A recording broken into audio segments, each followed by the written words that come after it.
I think the last couple of years I've realized that the work I put in, the results will come eventually. They won't come straight away, most likely, but eventually they will come. So as long as you do the work and you do the right things, eventually you will have those results. And that kind of makes you a little bit calmer as a person.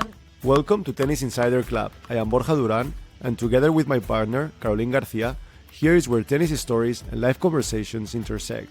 Join us as we uncover the untold personal journeys of the icons of the court. I hope you will enjoy this conversation. For me, it was a real privilege. Before beginning, don't forget to subscribe to our channel so you don't miss our next episodes. Also, it will mean the world to me if you can share this episode with someone you think will enjoy it. Thank you! Before we dive into today's episode, I want to share something that's made a huge difference for me, both physically and mentally. Being on tour, constantly traveling, it's not always easy to get all the nutrients and vitamins I need. That's why I started drinking AG1 every day. It's packed with 75 vitamins and minerals, prebiotics, probiotics, and more to help me perform at the highest levels and take care of my body. And honestly, it just makes me feel better. I love starting my day with AG1, and I think you will too. And AG1 is offering new subscribers a free $76 gift when you sign up. You will get a welcome kit, a bottle of D3K2, and 5 free travel packs in your first box. So make sure to check out drinkag1.com/tennisinsider to get this offer. That's drinkag1.com/tennisinsider to start your new year on a healthier note. Donna, thank you so much for taking the time and doing that. I really appreciate it. Our first question is, how did you start with tennis? I started when I was 6 years old, and a lot of people don't know I did gymnastics for 2 years before. Okay. I started when I was 4, and I loved it, but they said I was going to be too tall. Okay. Which is okay, they were right. But it's not like I thought when I was like 6 years old, oh, I'm gonna be too tall to have a professional career, or let me try something else. I don't really remember how this switch happened, but then I just randomly joined a tennis school camp in a local club, and actually, fun fact, before my first practice, I twisted my ankle just running around the house, but that didn't stop me. I still went to practice. Yeah, 22 years later, I'm still have a bad ankle and still playing tennis. So. At the beginning, you started just for fun, I guess, no? As like after school activities. What was the first moment you decided that, okay, like maybe I can have a first shot at being a pro? I think when I was 10 years old, I won the nationals in Croatia under 12. Nice. And actually me and Borna won at the same time. We were both 10 years old. We both won under 12. And that's when things kind of started to get a little bit more serious. But I don't know, for me, at the beginning, when I was really young, it wasn't like, oh, I love tennis so much. Mm-hmm. I was just so competitive that it was just this competition that I get to play against other kids. That's what kept me going. Okay. And your parents were coming from a athletes also background? Yes, but no one in tennis. No one in tennis. Yeah, no. Dad in football, mom in athletics. My grandma was a PE teacher in school, but no one. I was the first one in tennis. Nice. And do you think like they help you in a way to like, okay, it's good for you to do sports and maybe you can do some tennis, or they were just like pretty chill with your? No, I think they were pretty chill. I think one of the reasons why I loved gymnastics so much at the beginning was because I could choose the glittery outfits, and it was yeah, that was probably the best part. But I think when I was like even already 3 years old, I was skiing, and then I had so much energy as a kid, as they say, so they had to put me in some sport. So you were still going to normal school until like quite a late age, right?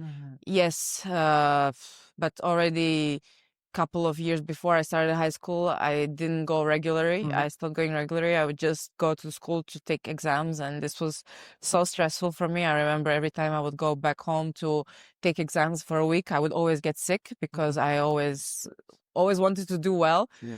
And if I didn't get in Croatia, we have the grades from 1 to 5, 5 being the best. And if I didn't get 5, it would be tears and a total meltdown. But around high school, I realized that this is not sustainable. So then I would be happy with the 2. Just to pass Okay, it. that was a good As long as I pass, who cares?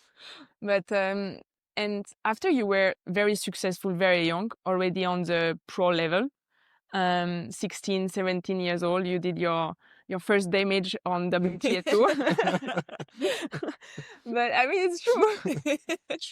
And so how was it for you? Like 16, 17, it's super young. Yeah, when I was never really that good in juniors. The best result I had was quarterfinals, because I also started playing the professional tournaments really young. What's the youngest that you can play? For like 14? The earliest, the rule is 14. 14, yeah. And as soon as I started playing those tournaments, I didn't really care about the juniors Yes, of anymore. course. So at 16, I was like, okay, that's it, I'm done. But at the 16 and few months, I was already breaking into the top 100. So it was it kind of made sense not to play Yeah. juniors. But I remember it was very stressful, because when I reached my first final, and then I was like, okay, now every tournament I'm gonna play finals. No, no, no. No, no, no. But a lot of expectations that I put on myself. So it was not easy to deal with, and a couple of coaching changes, a lot of other things going around, that it was not. I didn't really enjoy it so much playing tennis between the age, I don't know, 18 to 21, 22. It was a lot of ups and downs. The highs were very high, the lows were very low. Yeah. And yeah, but I think it's just something that everyone has to go through. And now I see all these young girls who are doing so well, and I'm like, oof, Yeah. Well, at the end, it's a long road ahead. they are outliers, no? At the end, most of the people, they need to fight like through it, no? I think it was Paula Badosa the other day that was sharing that like no kid is ready at 18 or even at 25 to handle all these like pressure, expectation, all the fame that comes with it. So you really need to learn how to cope with it, right? I think so. For some people, it's easier than others. It's also just the way you are as a person. But yeah, for sure, it's not easy.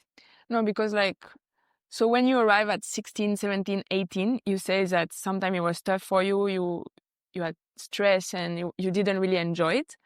How were you able to cope with those moments and find your way through?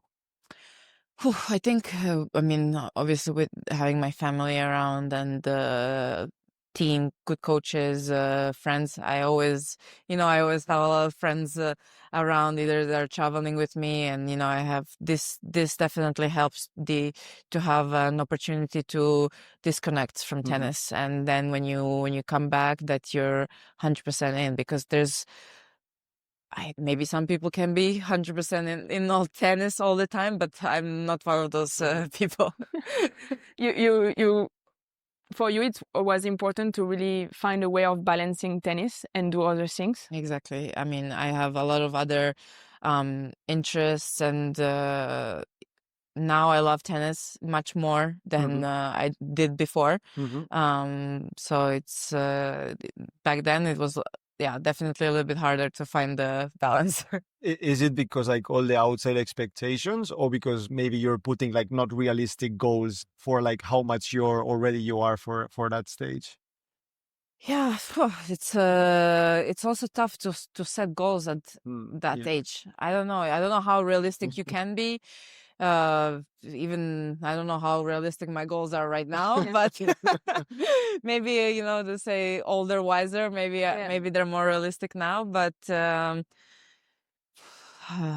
could be. I think it's a mix of everything. Yeah, sometimes it's hard to find the difference sometimes between a dream and a goal, and also it's true, we all want to win a slam. Surprise. doesn't matter. Breaking news. You start from qualis, you want to win the slam, you're so far away, you never made it to third round, but you want to win the slam. It's not realistic at all, but it's that's what's, I don't know, pull us to work harder. I don't know. What do you think? I think if you don't, it's important to have a dream and it's important to have goals. I think that's what gives us motivation at the end of the day. It's something that we train for. We like, okay, well, we don't, as much as it is nice to travel the world, we already done it. This is my 13th time around the globe, full season. So it's as much as I love the 4 seasons in Doha, I'd much rather sleep in my own bed at home. So it's yeah, I think it's these goals to win, and also winning is kind of a drug. You get addicted to it, and you always want more. And it's a complicated sport because at the end you lose pretty much every week. No, there's other sports like football which are maybe a bit more like kind with your with your brain. But tennis, like unless you're Roger or Rafa, you lose pretty much every week, so it's tricky. Yeah, I think what's also a little bit difficult is it's an individual sport. You're almost always alone. Even when you have a team, you're alone on the court. And as much as everyone wants you to win, at the end of the day, you want to win the most yourself. So it's it can be heartbreaking. Yeah. On court, will you say you are emotional player? Yes. On court, off court, emotional person. So a lot of emotions. And do you think like throughout the years your mindset has changed more, like, I don't know, into like focusing more on what you can control, right? Which is like the effort you put every day, or still you think you're driven more by these like things you cannot control, which is winning? I think the last couple of years I've realized that the work I put in, the results will come eventually. They won't come straight away, most likely, but eventually they will come. So as long as you do the work and you do the right things, eventually you will have those results. And that kind of makes you a little bit calmer as a person. And it's still very frustrating when you're training 4 hours and you lose the first round with the forehand going in the back fence. But it's, you know, that eventually you will come, but it can get tough. Like, for example, for me last year, I was training really well at the beginning of the year, doing all the right things, and there comes the clay season and I cannot win a match. And but it did pay off eventually with with Wimbledon and the Olympics. So, and then you're like, oh, why was I so upset? Because if I'm not mistaken, you shared, no, around the French Open, you were like a bit having doubts, no, if, I don't know if to keep playing tennis, but you were like not sure, no, if you were still committed to like deliver 100%. Yes, because I was like, I'm literally for off season and the first 5-6 months of the year, I was training so hard. I was doing all the right things. I even said, okay, I'm not gonna drink alcohol anymore. I was like, I'm doing all these things and I'm losing 7-6 in the third set. And I'm like, no. Why? But honestly, I had the really heartbreaking loss in Roland Garros to Olga, 7-6 in the third set. And I think after those kind of losses, it's either done or they kind of flip the switch and you turn things around. And thankfully, it was at the point of turning things around for me. Did you go into that Wimbledon with like a different mindset, or? For me, I don't know. I kind of, when I step my feet on the grass court, I turn into Hulk. I feel like I can, I don't know, fly. It's always, I don't know, I enjoy playing on grass so much. I'm always like, oh God, please let me win. I just want to have as many matches as possible on grass. It's, I don't know, it's different. And then also the week before Wimbledon, I played Bad Homburg. And I was there without coaches. There was no Nick, there was no Pam. Nick couldn't make it for the first round. So after, I was like, okay, just, you know what, let me just do this week with my fitness coach, and when my parents were there, and then we'll just see each other in Wimbledon. And actually in that, because, you know, the week before, I don't really like to play the week before Slam. So I was like, you know what, I'm just going to go out there and just go for it. Like, if I win, great. If I lose, great. I'm going to London. And match by match, I was playing better and better. And then I was like, wait, but now I'm in the semifinals. There's Wimbledon starting on Monday. Whoa, this was not the plan. And then I had a really tough match against Diana in the finals. But it was really good. I had my birthday there. The atmosphere there was amazing. You know, this kind of little bit smaller The tournaments. tournament is so cute. It's so good. The crowd was unbelievable. So it was a really amazing week, very relaxing week, and I think it actually helped me a lot for Wimbledon because, you know, when we're always there the week before, you can literally feel the tension building up each day before the tournament. Yeah. So I was like, okay, maybe it's not a bad idea to play the week before the slams. Yeah. Well, we saw it with this Australian Open as well, right? With Madison Keys Yes. winning the same Sunday, and everyone I think was thinking, "Oh, she's gonna arrive dead, no chance." Yeah. There is both story, but it's true that especially in the women's side, there is more great things happening sometimes where you play well the week just before.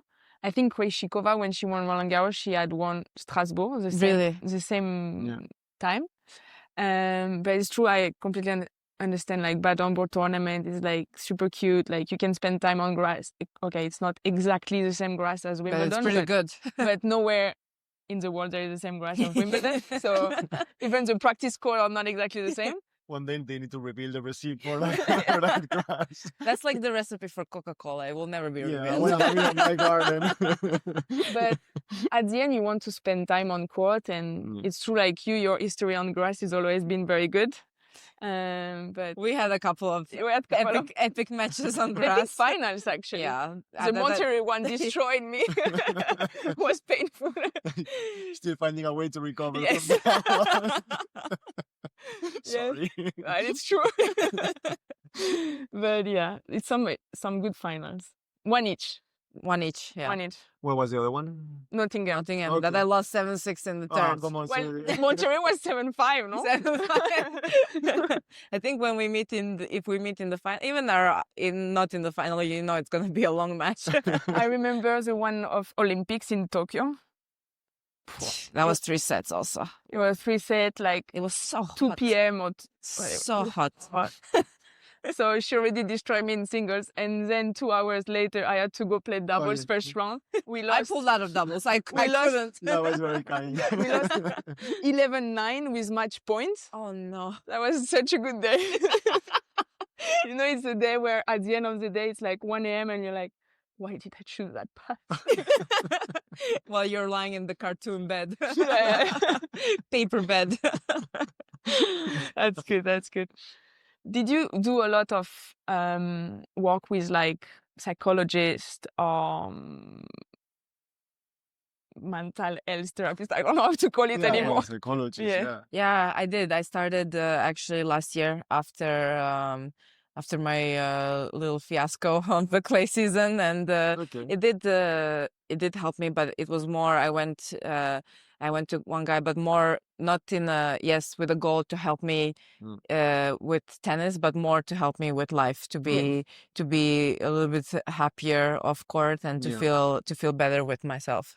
Because do you find it complicated, like to separate both things? And once tennis is over, like even if you had a tough loss, of course the first day will hurt, but is it something that you bring on like for like your off time, or you are happy? Depends. I think I cannot speak for everyone, but I know a few players. They, you know, when we think that we're worth how much we win, and that people love us more if we win and love us less if we lose, and this is something that's not easy, especially then if you happens that you lose a few matches in a row, your confidence is low on court and your confidence is low in life, and those things don't really go well together. But it's not an easy process, so it's difficult to separate things. But actually, me, I'm not so bad. If I lose, maybe I'm pissed for a few hours, but then the next day I'm fine. You can move on. Yeah. That's actually, I think it's a strength. The thing is, for most of the tournaments, but Wimbledon, the semis, the loss, that was tough. That was for a couple of days. Even now, if I really think, I still haven't been able to watch the match. Not even highlights. So even now, if I think, it still hurts me a little bit deep down. But it's at the end of the day, it was great results, semifinals. But you know, when you're so close to the finals, it's And you can answer it or not. But so you feel it hurt that bad because you feel you were, because of the score, or because you feel you were at the end of the slam? Because I was at the end of the slam, and I really had my chances to make it to the finals. And of course, you never know what's gonna happen in the finals, but it's one step closer. It's one step closer, and the tournament was tough for me. I was already struggling a little bit physically, and it was heartbreaking. And honestly, when I went back to Croatia, I was on the coast, beautiful islands. It was a perfect way to switch off. But everywhere I went, people were like, we watched your match. What a shame. It's impossible That to was fly. so it was impossible to forget. But then the next question is, are you ready for Olympics? And I'm like, I literally cannot lift my arm. What Olympics are you talking about? Yeah. And then in a few days after, I guess when sometimes when the adrenaline comes down, I got sick. Yeah. Maybe it was from the adrenaline, maybe it was from too much alcohol. But anyway, I was sick. I was on antibiotics, and I was like flying to Paris. Our flight got canceled. Go back, fly out the next day at the airport at 6 a.m. Arriving, and then I remember it was the Thursday that we were on practice court, and 6 p.m. and I cannot hit 2 balls in a row without like coughing my lungs out on court. And I'm like, to Nick, what are we doing here? Let's pull out of singles. Let me just play mixed doubles. There's like absolutely no way I can do well in singles. And he was like, yeah, you never know. Let's just take it match by match. Those were like literally his words. You never know. Let's take it match by match. And yeah, the finals. You think in a way also like at the end you say that arriving to the semifinals and at Wimbledon and losing hurts, but also I guess it gives you some confidence, no? That okay, if I've done it once, I can do it twice, no? And I can go to big tournaments and actually have a real chance to win. No, I've already proven that I've been very close. No? Yeah, but not on clay. that was my thinking. That was my thinking. Yeah, but there's like winning a medal on clay, whereas like I'm sick, my arm hurts. I'm like, but it was the clay court of July. Exactly. Exactly. And no territory. July, very hot, and different balls. Yes, so it was a very different experience. Which ball was it? I don't even remember. I don't know, but it was different. It was different. It was different balls than. You played like 4 or 5 matches between Roland Garros. I'm not that sure. Yeah, true. Between all the combined. I tried every way. But I think what really gave me a little bit of boost of extra energy is the energy in the village. It was it was pretty good, except the food. Sorry, French people. I mean, I think it's I don't know, we were not there, but I feel it's not really like it's just a Olympic village thing, because like the other ones that I did, I heard the same stuff. Yeah. Did you do other ones? Which you did Tokyo. Rio? Only Tokyo. Food was same. Was bad. Yeah, it was not the best. It's tough, I think. Too many people. Do you enjoy at the end? Tennis is an individual sport. Mosquitoes. But it's true that in the Olympics, no, you get to have like a kind of a different experience, not like more like working for a team or a country. Is it something you enjoy more? I love it. Yeah, I love all these team events. Even United Cup. It's such a great way to start the year. It's so different, and I don't know. We always have a lot of fun. And United, this is still tennis, but then Olympics is so different because you have all these other sports, and then you're like, I was hanging out with the rowers, and they're like, oh, we're training 4 hours every day. I'm like, what? And then you feel so pathetic because you're like, I train an hour and a half and I'm dead. They're like, yeah, we train, we'd have no days off, sometimes only afternoon off, and I'm like, whoa. And they don't even. Yeah, okay, they get rewarded, but it's nowhere near as close to what we earn and how popular our sport is. So it's kind of gives you also a different perspective. Yeah, for sure. Yeah, I think like it's true, the vibe in the Olympics is just something very unique and you cannot compare. And it's true, the life in the village compare of the cool life that we can have in the nice hotel. It's very like back to basic, but it's also nice in a way. It's very humbling. Yeah, it's very humbling. And then I mean, you can end up sharing your room with another athlete that you don't Yeah. even know. I have to publicly apologize to Petra because she was sharing the room with me, and I was still coughing. A poor girl. Like I would be like having coughing fits of like half an hour during the night at like 2 a.m. and she had to play the next day, and I was like, and then I would go to the bathroom, but the walls were like paper thin, so I'm pretty sure she could still hear me, and it was yeah, it was not ideal. But it's true. It's like a unique experience, and you remember way more those moments than the moment you do on tour where it's always the same. Yeah. Well, you don't remember Doha last year? No, I don't really. I do. I was sick. Yeah. How it's been for you, the end of season / off season, like after like having some very good results. I guess you have more pressure, especially from the outside.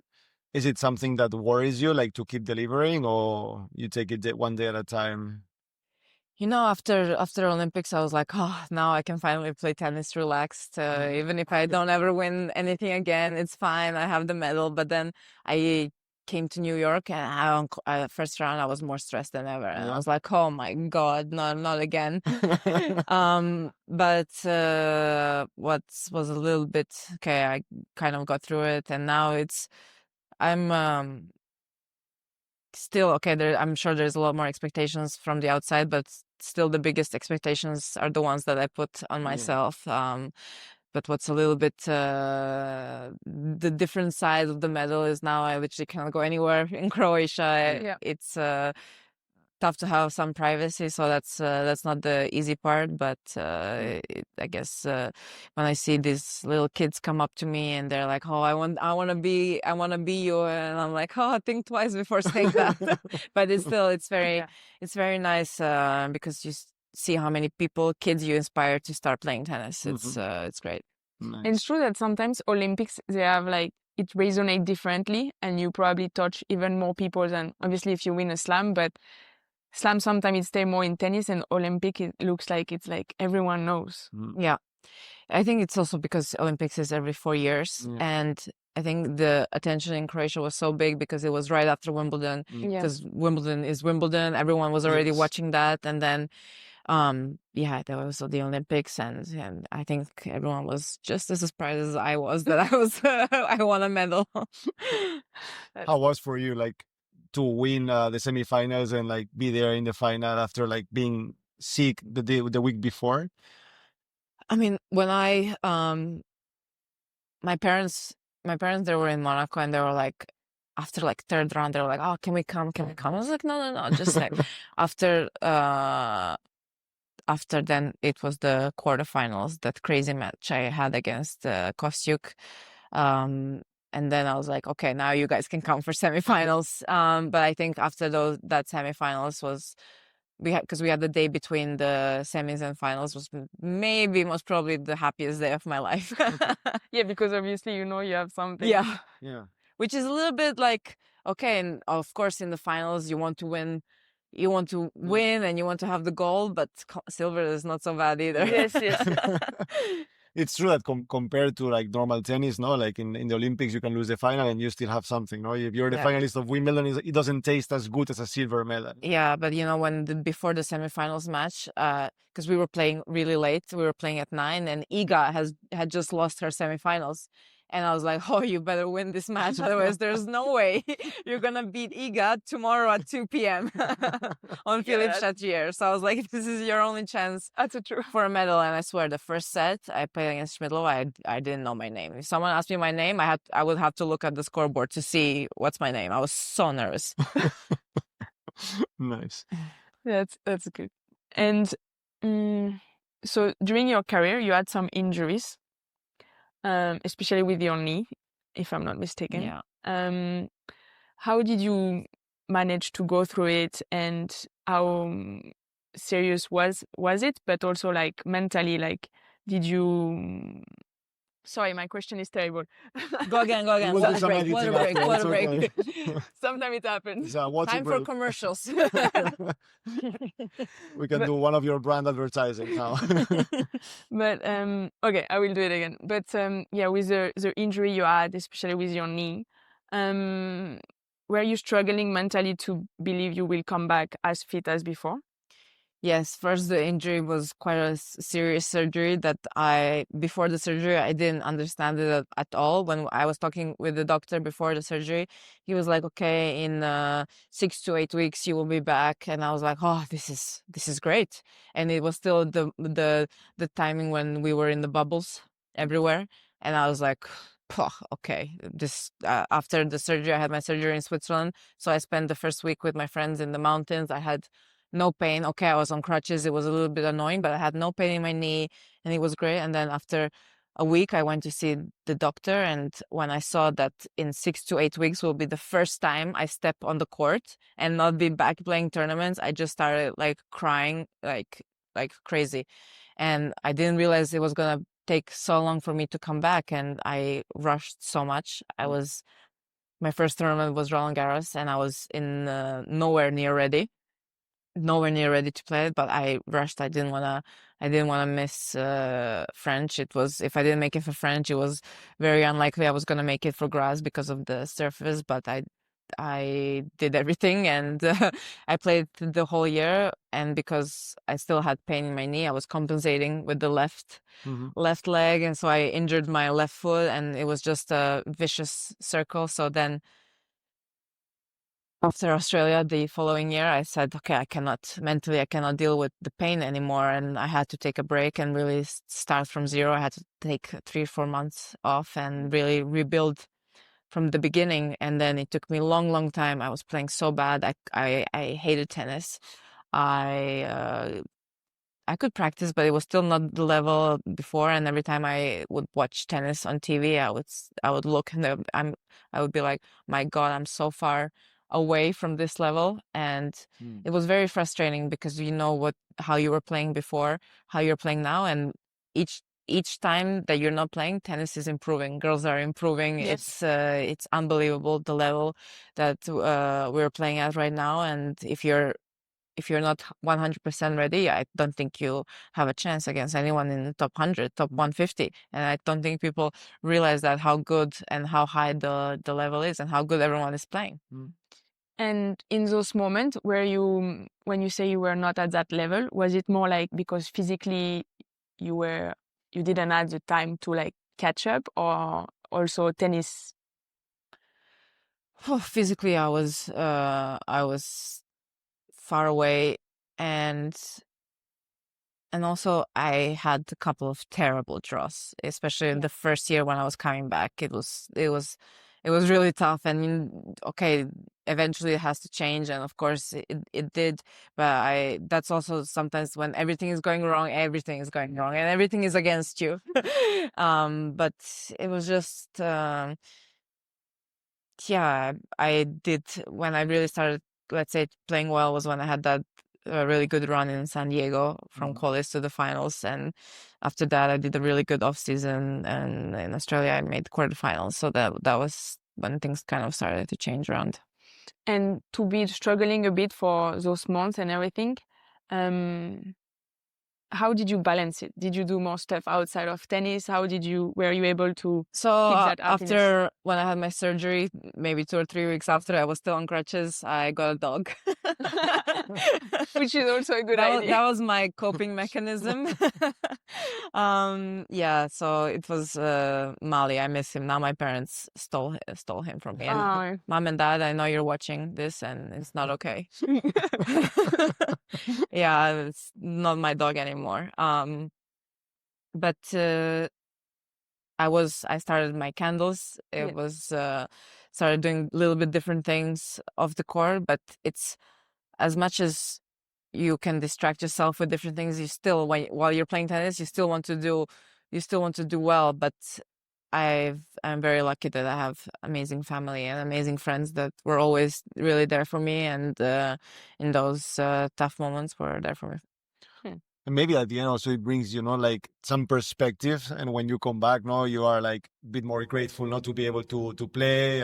You leave a bit maybe the negativity, the stress of, I'm always traveling. Oh shit, one more time Doha, right? like, For which Doha. which is Doha, everyone, Doha is an amazing we are tournament, so actually. Yes, I don't know yes, why yes. we're giving it so much shit. Yeah, no, we are so grateful they gave Yeah. us this room. So I'll put it out. I'll put that Doha. No, but it's true. No, as you And say, Four Seasons is great. traveling the world is very nice, blah blah. But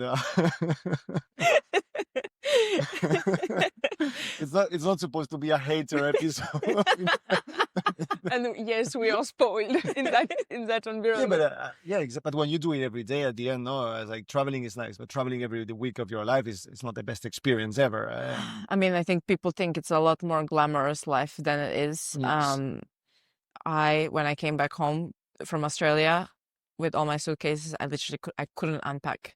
I couldn't even open the suitcases. Think, okay, I was at home, so I could live out of my closet. And then when it was time to pack for Doha, I was like, I cannot mentally handle this. Doha comes again to the And conversation. we're back in Doha. And then I was like, I cannot mentally pack again. So if you see me wearing same things as I did in Australia, it's because I couldn't pack. It's okay, we are all doing the same. It's only one episode per season. No, no worries, don't be scared. It's okay, we are all doing the same. It's like, okay, this one fits, it's good. Yeah, that's why everywhere I go shopping, and so then I have another bag to take No home, way. and that's why No, my but- closet is exploding. It's true that from the outset people can think, no, oh, what a spoiled person, but at the end you live your reality, and your reality is what it is, and yeah, the lack of balance, regardless of how nice the hotels are, it's complicated. You miss your family, you miss your dog, your friends, it's a complicated life. At the end, you're 90% of the life. For me, it was very difficult, and it's always difficult how early the season starts. And this was the first time I was not home for Christmas, so that was that was a little bit heartbreaking. I was in Perth, and my family they were all together for lunch, and after I was like, okay, I'm just gonna cry myself to sleep. Yeah. It's the opposite. It's the first time you're in Christmas in a decade, no? Yes. It was the first time I chose to start only in Australian Open because it was United Cup was very early this year, and I didn't really want to rush it. I wanted to spend Christmas home, and actually, like, I could see everyone flying on the 23 and everything. I was like, ooh, thank God it's in 2 weeks. We're flying in the opposite direction. Everyone Yeah. was going to Dubai to go to Australia, and we're going back to Europe. Yeah. And actually, it felt like, oh yeah, this is nice. Like, it feels normal. Yeah, for me, every year until now, I would always go last minute to Australia, even if it meant just having 3 days. I was always really good with adjusting with jet lag, and Christmas and family is really important for me. So I was like, okay, I'd rather go a little bit later and spend at least Christmas Day at home. But this year was not possible. Do you try to be a bit more like picky with the schedule, with the tournaments? You can, like, now that you have a good ranking now, so you can also maybe afford to say, look, maybe I will skip some tournaments, or you try to play as much as your body allows you? Yeah, exactly. Now of course, when you have a good ranking, it's a little bit easier to make these decisions. But I think even if I didn't, I would still have to be really smart about schedule because I'm not 20 anymore. I'm not that old. I'm 28, but still, it's my 13th year on tour. Body feels it, and You still have 10 years more ahead of you. 12. My body definitely feels it, so it's not the same. So making a good schedule is really important. Yeah. Do you know how long you want to play? More or less. Not too long more. Because of your body, or because mentally you want to also move on to something else when you are still young?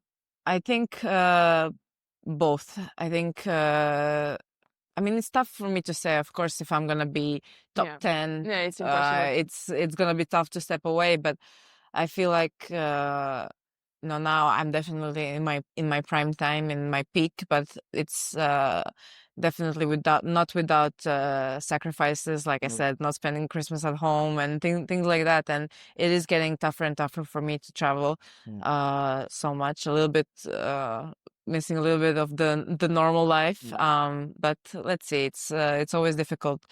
It's always difficult to say. Yeah, because at the end it's like people say sometimes you're only like 30, but it depends at what age you arrive. When you arrive at 16, it's like it's been forever. You've been doing it full time, like for 18 years now, so it's crazy. Like same, Alizé, when she retired and she was older, she was like 34, I think, but she arrived at 15. Yeah. Well, She did 20 times the she- Grand Slams. Yeah. Played 20 times Roland Garros. It's crazy. It's crazy. I don't think I'll be playing that long. no, but I think she's But- joining your team also. But I think also, as a we are women, and I would definitely like to have a family one day, to have kids, and I don't see myself having a kid and then coming back. It's unbelievable what these girls are doing. I mean, the most recent example, Yeah, Belinda, Belinda. she's absolutely crushing it. But you never say never. But I don't see myself doing that. I think once I'm done with tennis, I'm done, and I'm ready to move on to different things. Do you have any ideas on what you want to do after? Apart from being a mom? Which is a full-time job. Yeah. Maybe I just want to be a housewife. Me, yeah. I fully agree. I mean, but yeah. Whatever. I have 5 siblings, so my mom was a full-time mom, and it was, Oh God, that's tough. yeah.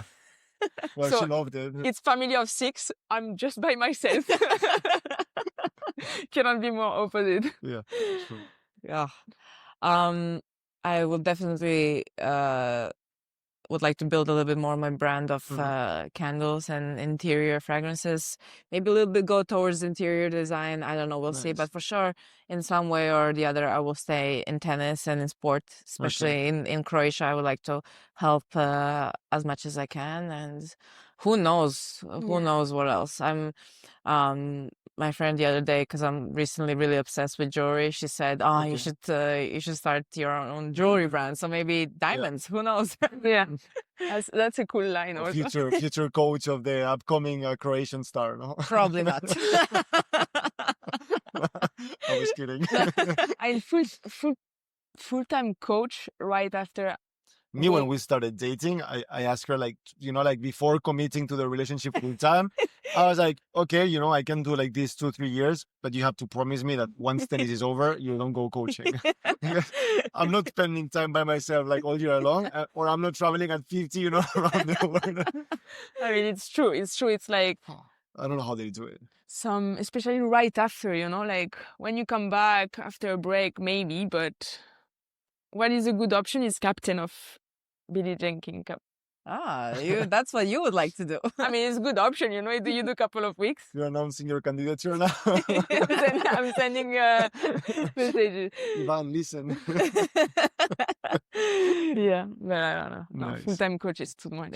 For me, it's being a coach is even more difficult than being a player. You are living the same life as a player, but I don't know, you don't get maybe you do the rewards as a player, so it's very tough. Yeah, the lifestyle is tough, and you don't get the highs. Now the lows at the end probably are pretty similar in a way, because losing is painful. Your player is very mad, so you suffer a bit.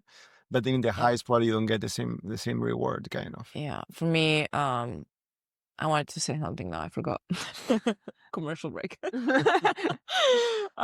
You're gonna help us monetize the episode. Huh? Yeah. It's not easy. Not easy. You did a recent add up in your coach team. How is it always to start with a new coach? I was very nervous because I was with Nick for a while, and I don't really like changes in life in general, especially something that's so close to me. But it's going really great with Sasha. He's a great guy. God, the intensity on court is pretty high, but it's going really good so far. And when things work out with the new coach, it's always a big relief. Yeah. You still have Pam? Still have Pam. Pam is still around. So it's also, it's not like a complete... No, it's Pam, my fitness coach, physio, it's all Nice. more or less the same. Nice. Good. Do you have any specific goals for this season? I guess we will see how it goes. But yeah, of course, my always goal is to play the best I can in slams and to try to find my best form in those tournaments, which is so difficult in tennis to plan the form and where you're gonna peak. It's almost impossible. But yeah, if I can play well in slams, that would be nice. Nice. Yeah, sounds good. Which advice will you give to your younger self? just relax. It's the road is so long. Don't waste your energy on little things. And even now, I try to tell myself just try to enjoy it a little bit more, which is not always easy, but there's so many things that we can enjoy. Yeah. It's crazy because it's the response pretty much Everyone everyone says. We asked Tim like few weeks before his official retirement, no, and he was like, I really wish I would have enjoyed, because I think also I would not be retiring now. I would have been more happy on tour, finding more balance, I would probably not have had that injury, because so it's crazy how.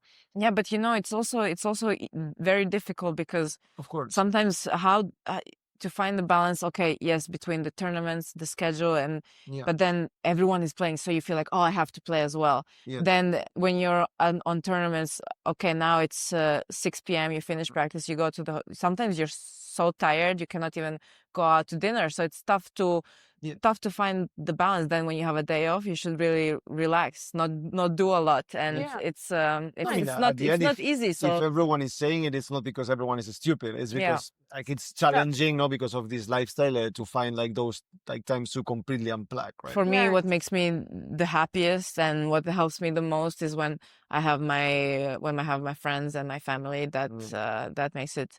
I cherish and appreciate these moments a lot more now than maybe before, even though I was always happy, but now I really, really appreciate them. Yeah, it's true. It's not easy to like always enjoy or like find that balance, because also it's competition and it's sport, so you need to keep improving. And obviously if you don't win, you have to find a way to like get better, improve. So you have to be honest with yourself, and your coach has to be honest with you and say, okay, maybe that you need to do it better. So it's hard to like, you cannot just wait and see. Yeah, Iga was saying perfectionism will not make you a happy human, but also without the perfectionism, it's hard to be at the top of the sport. So yeah, I mean, we are all perfectionists in some way or the other. Otherwise, we would not be where we are. But it's that's always a little bit tough, because you're always looking for more. You always want more, and you're never really happy. Satisfied. Yeah. Would you like your daughter or son, whenever it comes to be a tennis player? Never go to the candles business, no? My kids will never see a tennis racket in their life. Only maybe if they watch their mom play on TV sometimes. That's it. The museum at home will be hidden until they're 18. If I have a daughter, she can do gymnastics. If I have a son, she's very tall, he can do you will be able football, to choose a little outfit. There will be doctors, lawyers. Or just play for fun at the end. Yeah. Me, I remember when I was a kid, I was asking my parents, maybe it was because I was terrible, but they were always telling me, you're going to university, like, just have fun. Just be normal. Which is good, because then I can blame them, It's like, if it was not because of my dad, I would be a good pro. Now I'm making you, maybe we do classes now. I'm going to change my ATP point.